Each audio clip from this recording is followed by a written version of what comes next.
В церкви можно услышать такое мнение, что эта жизнь – это как тень следующей жизни, и настоящая жизнь начинается потом, после смерти. Да, вот когда будет воскресенье, тогда непонятно вообще, зачем мы занимаемся, вот как христиане, там, какими-то лечениями, ходим к врачу.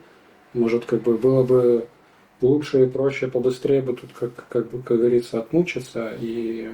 Ну, в церкви много чего можно услышать, и я бы советовал относиться к этому как к библиотеке или как к аптеке. Вот в аптеке есть много лекарств, в том числе те, которые мне не нужны, а еще есть те, которые мне будут просто убийственны. То есть кому-то они помогут, но мне вот в моем нынешнем состоянии они были бы просто убийственны, да. Ну, грубо говоря, есть лекарства, поднимающие давление, а если оно у меня и так высокое, я начну их принимать, то результат будет понятный. Вот, поэтому и среди многообразных советов духовных авторитетов церковных, за столетия их много накопилось, наговорили немного разного, то поэтому тоже тут надо с некой осторожностью. Ну, нельзя лечиться по телевизору, да, не должен человек сам себе ставить диагнозы и заниматься самолечением. Любой врач это говорит. Вот. Но точно так же в некотором смысле и здесь тоже. Не надо торопиться, сразу все услышанное тут же пробовать относить к себе и проводить свою жизнь. Это первое. Второе. На тему «надо ли лечиться» есть прекрасные слова Василия Великого. Он сказал так: «Бог дал нам болезни, но Бог же дал нам врачей». Вот, поэтому лечиться у врача – это не грех. Там грехи могут быть другие совершенно. Например, во всем знай меру, в том числе в заботе о своем здоровье. Вот. И иногда, вот представим себе традиционный семейный совет какой-то такой многопоколенной семье. Мне кажется, в России, Украине, Молдове, Беларуси, это вот в православном мире это до сих пор еще так. Может быть так, да, то есть вот, скажем, бабушка уже давно на пенсии, вот есть работающий ее сын в расцвете сил, у него есть детишки, и вот где-то накануне Нового года он, когда дети уже улеглись, он собирается, все взрослые на кухне, и работящий глава семьи, работающий, говорит: вы знаете, у меня новость, дали, как это называется, 13-ю зарплату или там премию к Новому году, да, к Рождеству, давайте решим, на что потратим. И, может быть, даже он сам предложит вам: давай мы тебе пора бы все-таки как-то в санаторий съездить, отдохнуть, обследоваться хорошенько, да. Давай вот, наконец-то мы можем позволить себе, вот, чтобы ты прошла хорошее медицинское обследование. Что отвечает обычная православная русская бабушка в таких случаях?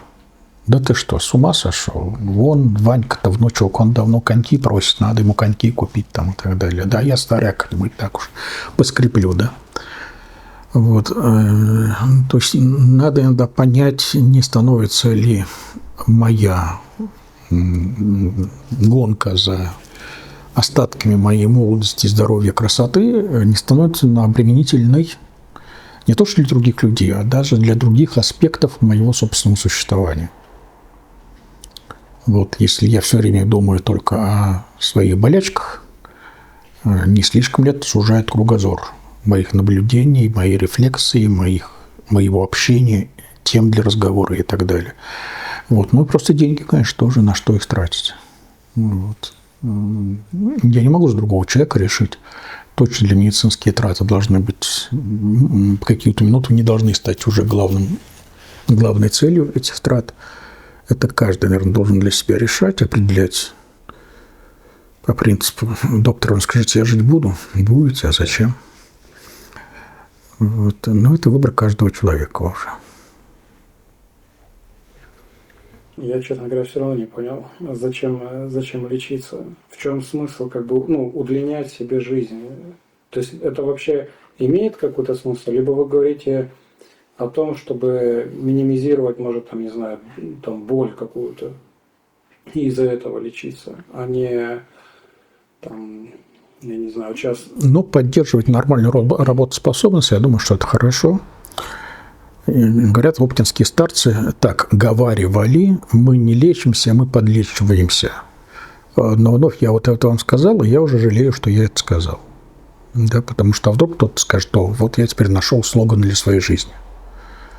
Ведь очень легко еще оправдать свою собственную леность. Вот мужики вообще лечиться не любят мужики лечиться, да? И поэтому очень легко свою лень выдать за свое благочестие, например.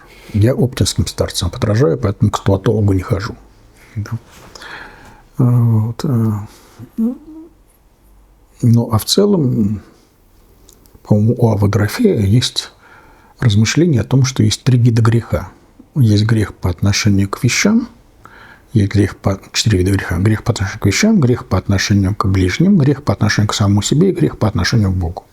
Вот грех по отношению к вещам – это когда человек слишком небрежно относится к тому, что у него есть. Вот, и в итоге продукты быстро гниют, вещи быстро приходят в негодность и так далее. Но, грубо говоря, если в твоем доме появились мыши и моль, ну, я думаю, что не стоит устраивать им пир. Можно и осложнить их жизнь все-таки, да? Хотя потому, что потом тебе не заботиться вдвойне о том, где вот съеденное ими еще найти. И тем самым отвлекаться от каких-то более интересных, важных забот. То есть, как бы все сводится к тому, чтобы быть работоспособным. Как бы это цель. И это тоже работоспособность, конечно, в широком смысле этого слова, в том числе способности просто к доброделанию какому-то, не быть другим обузой. Это тоже очень важно. Вот, ну и в целом, понимаете, здесь вспоминаем размышления Сократа, когда Сократа народный суд Афин, 300 судей, не троечка какая-нибудь сталинская, 300 судей проголосовали камешками за его смерть. Афиняне это сделали дружно, а потом одумались.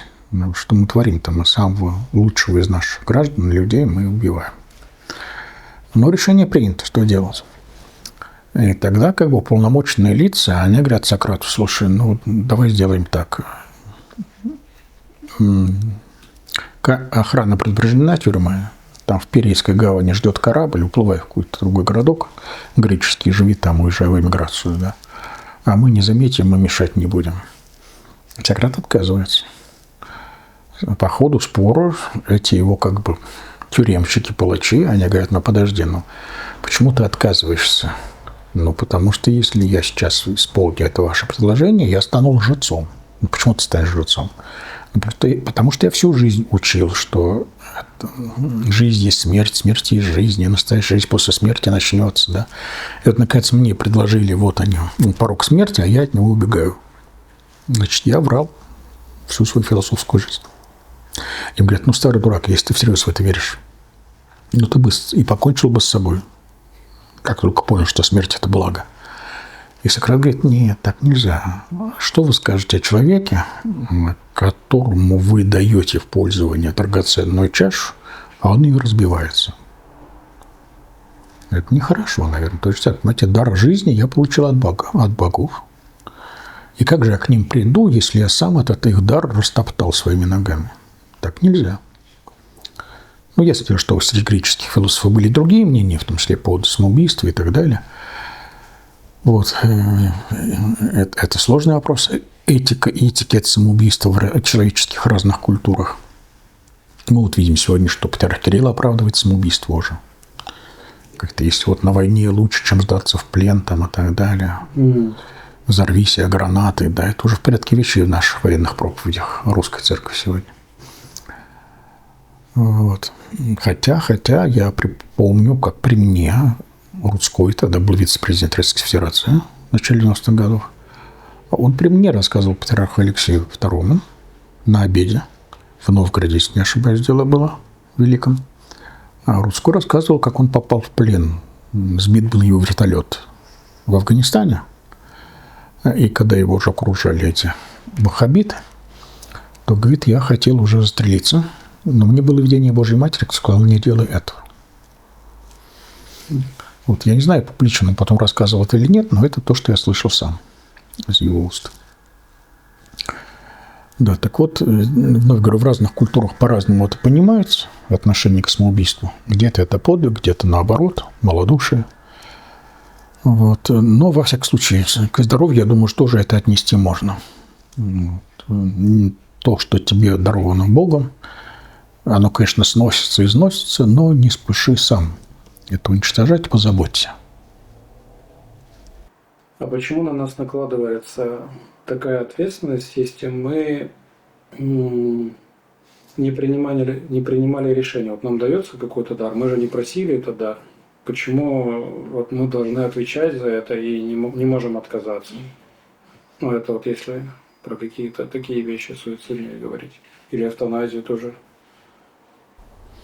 Ну, говорю, вопрос в том контексте, в котором человек этот вопрос ставит. Если это вопрос от атеиста, ну, как бы, что называется, его право. Ну, если верующий. А если верующий, то тогда тут возникает вопрос, для него другой вопрос. Если это Бог тебе дал, ну, значит, у Бога с этим связан некий смысл. Вот, и как бы отторгнуть такой дар было бы еще и оскорблением Бога, что вряд ли хорошо для выстраивания с ним вечных отношений.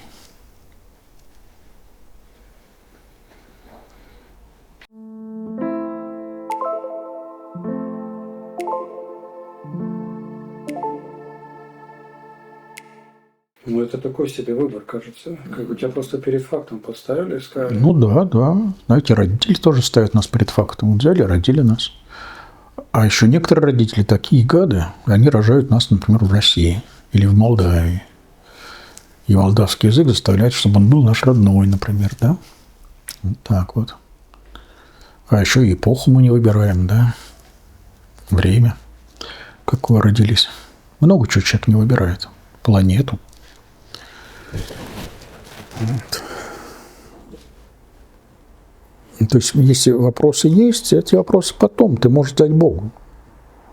Когда придет время вашей встречи, вот эти вопросы можешь задать Богу. А зачем, Господи, а как? Я что-то убежден, что там другие уже вопросы будут интересны, когда все станет очевидно. Вот. Я бы хотел вот что сделать, потому что понимаю, что разговор вращается вокруг темы о смысле жизни. И давайте я попрошу забыть все, что я говорил и скажу, и почитать 3 хорошие книги на эту тему. Во-первых, Владимир Сергеевич Соловьев «Оправдание добра». Во-вторых, Семен Валерьевич Франк «Смысл жизни». И в-третьих, Марцинковский, тоже книга называется «Смысл жизни», все это есть в интернете. Марцинковский – это необычный человек, немножко необычной судьбы. Он был православным, подьяконом патриарха Тихона, а потом, видя раздрай православной жизни 20-х годов, он ушел к баптисту. Ну и в эмиграции уже был. Да. Очень интересно. У Марцинковского, вот мой любимый эпизод из этой его книги «Смысл жизни» такой. Однажды в Париже есть такой мост самоубийц. И вот на этом мосту стоит молодой человек и явно мечтательно смотрит на реку и хочет туда нырнуть. А мимо проходит проповедник, который вот, ну что делать? Звать полицию несерьезно, силенок не хватит этого здорового молодого человека удержать. И он так подходит к нему и задает ему шокирующий вопрос. Простите, а молодой человек хорошо одет, то есть он явно не от нищеты это делает, не от недоедания. Говорит, простите, молодой человек, а у вас есть с собой деньги? Он говорит, есть, а что? Ну, мне кажется, они вам уже больше не будут нужны. Ну да. Тогда могу ли я попросить, я с уважением отношусь к вашему выбору, я не буду вмешиваться, звать полицию, ничего. Просто я знаю, здесь кварталом ниже по течению, там район бедноты. Не могли бы вы пойти и кошелек отдать какой-нибудь бедной семье, а потом возвращайтесь, делать, что хотите? Молодой человек согласился. Надо сказать, что самоубийцы часто ищут повод немножко отложить исполнение своего героического решения. Он пошел, но назад не вернулся. Да? То есть, когда он отдал кошелек, то, по слову того же Авва Дорофея, нет, все-таки это лестничник, что когда ты подаешь милостыню, только 1/8 добра. Я не понимаю, почему в таких мерах мыслят, не 10/8, а 1/8 добра происходящего в мире уходит тому, кому ты оказал милостыню, а 7/8 это ты себе оказал милостыню этим поступком. А в общем, как бы уже мировоззрение этого человека поменялось, и он уже понял, что обществу стоит еще немножко пожить. Книжки замечательные, и Соловьева, и Франка, и Марцинковского. Вот, почитайте. А теперь, значит, я скажу, почему я отсылаю к этим книжкам, а не к себе. Потому что, да, понимаете, я тоже могу потом произнести много красивых и правильных слов на эту тему, но есть такая штука. Мне очень тяжело произносить, говорить об этом в 2025 году. Вот лет 10 назад я бы соловьем на эти темы пел. А сейчас нет, потому что я понимаю, что все разговоры о том, что смысл жизни в служении другим. Один грузинский поэт, помню, студенческие годы университетские, меня поразили его строчки. Советский поэт, Надар Думбацев, я могу спутать. Грузинский поэт, советский, он сказал так. «Благословленные вечной природой, ставшая телом живым благодать, кружит пчела, чтобы воском и медом за сотворение природе воздать. Пусть мне простят, но ни много ни мало быть на пчелу я похожим хочу, чтоб и мое бытие даровало мед человеку и Богу свечу». Ну, прекрасно совершенно. Вот. Горя светя другим, сгораешь сам и так далее. Все вот очень здорово. Да, смысл жизни в том, чтобы служить и так далее, раздавать себя другим, помогать, все хорошо, все правильно. Вопрос в другом, что я вот понимаю, что когда я кончу проповедь на эту тему, появится товарищ военный комиссар и скажет: так, вот вам повесточка, гражданин Петров, и вперед на фронт. Потому что нет больше этой любви, как пожертвовать за свою жизнь за товарища Путина и его геополитические планы. То есть все будет мгновенно, вся эта красота риторическая, она мгновенно сегодня политизируется, она проституируется, простите. Ах, служить, ну вот вам, пожалуйста. Причем, понимаете, слова Христа из Евангелия от Иоанна, это самое духовное, не отмирное Евангелие. Нет больше любви, как положить живот за други своя. Эти слова сказаны Христом перед арестом. Это про себя он сказал, про свое служение. К армии это имеет ни малейшего отношения. И первый текст, в котором я встретил вот, военно-полевое приложение этого текста, это житие Кирилла философа, равноапостольного Константина, в IX веке, соответственно. Да? Более ранние тексты как-то вот такого военной утилизации этого слова Христа не знают ни в толкованиях там, Иоанна Златоуста, ни у Ефрема Сирина, нигде вот так это место не толкуется. Вот. Но сегодня это именно так используется. И поэтому я скорее призывник в случае к самосохранению. Не позволяйте вторгаться в себя, манипулировать, в том числе и такими красивыми словами. То есть иногда полезно очень четко ограничить понятие Родины. Вот что для меня святое. Знаете, хорошо было в древности там слова Цицерона. Священная война – это война за алтари и очаги. Это мой очаг имеется в виду, вот моего дома, да. Вот, а не то, что там у Цезаря где-то горит. Вот, в русских текстах до XIX века отчизна – это недвижимое наследство. Ну, твое родовое дворянское гнездо – это твоя отчина. Вот, то, чем владели твои предки. Естественно, у крестьян никакой отчины быть не могло. Только у бояр могло быть, у князей даже, я бы сказал так. Потому что дворяне, даже у дворян этого не было, потому что в России дворяне, в отличие от Западной Европы, они своей земли не имели. Им как бы давались, это дворовые слуги. Им давалась земля в пользование на время службы. Как служебные квартиры железнодорожникам, например, даются. Да? Вот, так и здесь. Значит, поэтому отчина могла быть только у князей, великих князей. Вот. И, может быть, в этом есть своя правда. Что вот надо сузить какое-то понятие, потому что невозможно же идти на войну и погибать за то, что, не знаю, там вспомним какой-нибудь там марокканский кризис где-то там, понимаете ли, мировая война едва не началась в 1912 году, а не в 1914, потому что Германия с Францией боролись из-за какого-то порта в Северной Африке, в Триполи там где-то или еще что-то. Из-за этого нужно было сцепиться там и так далее. Вот, и потащить за собой всю остальную Европу. Вот. Поэтому здесь нужна некая осторожность. То есть слишком много очевидных совершенно фантазий, манипуляций было навешено. Ах, понимаете ли, честь нашего государя была задета. Чем она была задета? А тем, что когда царь наш Петр Алексеевич был с визитом в Риге во время большого европейского путешествия, он просил, честно говоря, чтобы его не как царя встречали, он хотел быть инкогнито в Риге, да.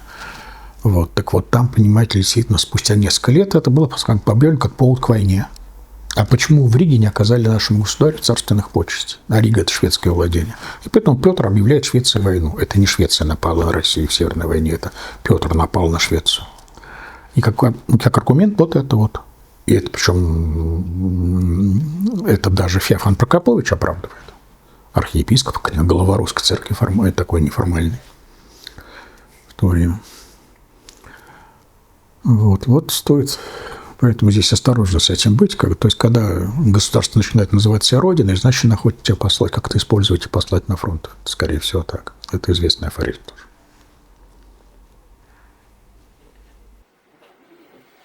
То есть, по сути, вот эти слова вырваны из контекста. Слова Евангелия, да, безусловно. Не то, что вырваны из контекста, они вставлены в устав гарнизонной службы, для которого они совсем не предназначались. Это профанация, несомненно. Но у нас патриарх Кирилл считает профанацией, что студенты, семинаристы под скрипку спели песню, духовный гимн в храме. Скандал этой Пасхи 2025 года.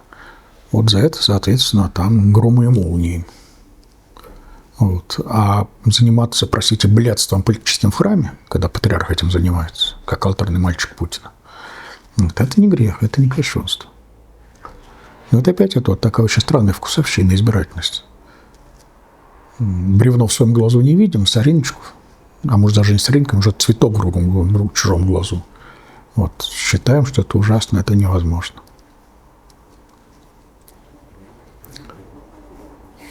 Вот. И, конечно, традиционно, когда я был молодым, я очень возмущался традиционным советским ответом. Смысл жизни в продолжении человеческого рода, в счастье грядущих поколений. В этом, правда, есть своя ложь. Вот в этой формуле смысл жизни, вот в советской формуле, что там счастье грядущих поколений, получается, что у меня нет смысла жить. То есть все время как-то вот он, как горизонт отдаляется. А у моих детей их смысл жизни. А они тоже будут жить ради счастья грядущих поколений. Мои правнуки, тоже так, да. Вот. И получается, то есть смысл жизни, вот Семен Франк очень справедливо это показывает в книге, смысл жизни должен быть таким, чтобы он был обретаем в самой жизни. Не где-то там в далекой перспективе. Но вы про эту жизнь говорите или про вечную? Ну, христианин православный про то и про другое говорит, на самом деле, одновременно, потому что, как говорил Семен Новый Богослов в пасхальном гимне, «Воскресение Христово в себе самих видевши». И дальше он говорит, что напрасно называет себя христианином тот, кто не имеет в себе опыта благодати Божией ощутительно. То есть православная мистика, она всегда говорит о том, что Царствие Божие, оно здесь. Это Царствие Божие и Царство загробное – это не синонимы. Царствие Божие, оно сейчас для тебя может начаться. Лишь твоя воля отделяет тебя, закрыто это царство для тебя или нет, да? Вот. Так что в этом смысле тоже, да, смысл жизни должен быть обретаем здесь, в рамках жизни. Он должен ее просвечивать насквозь. Вот. Да, так вот,